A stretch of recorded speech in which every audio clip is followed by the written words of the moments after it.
గురు బ్రహ్మ గురు విష్ణు గురుదేవో మహేశ్వర గురు సాక్షాత్ పరబ్రహ్మ తస్మై శ్రీ గురవే నమః. ఓం త్వక్స్థాయే నమః. శ్రీ లలితాంబికాయ నమః. మీ డాక్టర్ శనగరం బాలసుబ్రహ్మణ్య శర్మ. మన జీవన విధానంలో సమస్యలకు పరిష్కార మార్గాలు చాలా ఉన్నా, మంత్రతంత్రాలతో కూడి ఉన్న మంత్రాలలో సహస్రనామాలు చాలా ఉన్నా, అన్నిటికంటే లలితా సహస్రనామాలు చాలా ప్రాచుర్యం పొంది ఉన్నాయి. వాటి వల్ల మంచి ఫలితాలు వస్తున్నాయి. అందుకనే ఈ లలితా సహస్రనామం అనేది లలితా రహస్య సహస్రనామం ఎందుకయిందో, దాంట్లో చాలామంది ముద్రణలో కూడా తప్పులు దొర్లుతున్నాయి, పొరపాట్లు వస్తున్నాయి, ఉచ్చారణలో కూడా పొరపాట్లు వస్తున్నాయి. కొన్ని విషయాలు ఉన్నాయి కాబట్టి అవి తెలియజేయమని నన్ను అందరూ అభ్యర్థిస్తే దానికోసం మీ ముందుకు వచ్చాను. ఈ లలితా సహస్రనామము ఎలా రహస్య సహస్రనామం అయిందో కనుక్కుందాం. వసిన్యాది దేవతలకు అమ్మవారు ఆజ్ఞాపించిందట, ఈ రహస్యనామాలను మీరు చెప్పండి అని.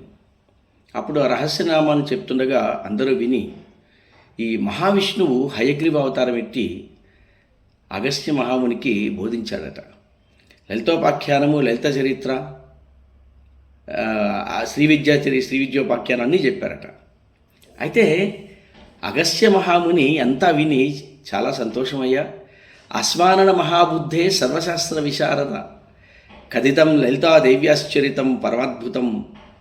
అయ్యా, సకల శాస్త్ర పారంగతుడివి, బుద్ధిశాలివైన ఓ హయగ్రీవ మహాస్వామి ఎంతో అద్భుతమైన శ్రీ లలితాదేవి చరిత్రను చెప్పారు. కానీ నతు శ్రీ లలితాదేవ్యా ప్రోక్తం నామ సహస్రకం. లలితా సహస్రనామం నాకెందుకు చెప్పలేదయ్యా? ఎక్కడో నాకు అనుమానం ఉంది. తత్రమే సంశయో జాతో హయగ్రీవ దయానిదే కిం వా త్వయా విస్మృతం తజ్ఞాత్వా వా సముపేక్షితం. అయ్యా దయానిధి హయగ్రీవ, ఈ విషయాన్ని నీవు మర్చితివా లేక ఉపేక్షించితివా నాకు సందేహం కలుగుతున్నదయ్యా. లేదా ఇంకొక సందేశం ఏంటంటే, మమవా యోగ్యత నాస్తి శ్రోతుం నామసహస్రకం కిమర్థం భవతానోక్తం తత్రమే కారణం వద. లలితాదేవి సహస్రనామాలను వినడానికి నాకు యోగ్యత లేదా స్వామి? లేదా ఎందుకు నువ్వు సెలవివ్వలేదు అంటే దానికి గల కారణాలు చెప్పమని చెప్తే హయగ్రీవుడు అంటాడు, అలా కాదు లోపాముద్రాపతే. అయ్యా అగస్త్య, అలా కాదయ్యా. రహస్యమితి మత్వాహం నోక్తవాంతే నచాన్యత. చాలా రహస్యమైన మంత్రాలు అమ్మవారివి చెప్పించారు. ఇవి ఎవరు పడితే వాళ్ళకి ఇవ్వకూడదయ్యా. ఉపాసన, దైవోపాసన చేసిన వాళ్ళకి, దశాక్షరి మంత్రాన్ని చేసిన వాళ్ళకి, భక్తి భావన అమ్మవారి మీద ఎక్కువగా ఉన్న వాళ్ళకి ఇవ్వమని చెప్పారు.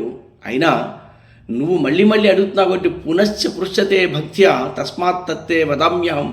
నువ్వు మళ్ళీ అడుగుతున్నావు కాబట్టి ఖచ్చితంగా నీకు ఉపదేశిస్తున్నానని చెప్పినప్పుడు ఆ అంతులేని సంతోషంతో అగస్త్య మహాముని మనకందరికీ లోకానికి అందించాడు. అందుకనే అది లలితా రహస్య సహస్రనామాలు అయ్యాయి. కాబట్టి వీటిని మనం భక్తి శ్రద్ధలతో ఉచ్చరించాలి, చెప్పాలి. దానికోసమే మీ ముందుకు వచ్చాను. ఇంకొక వీడియోలో ఆ పొరపాట్ల గురించి ఎక్కడున్నాయో నాకు తెలిసినంత వరకు అమ్మవారి దయ మేరకు మీకు చెప్పడానికి ప్రయత్నం చేస్తాను. శుభం భూయాత్. మీ డాక్టర్ శనగరం బాలసుబ్రహ్మణ్య శర్మ.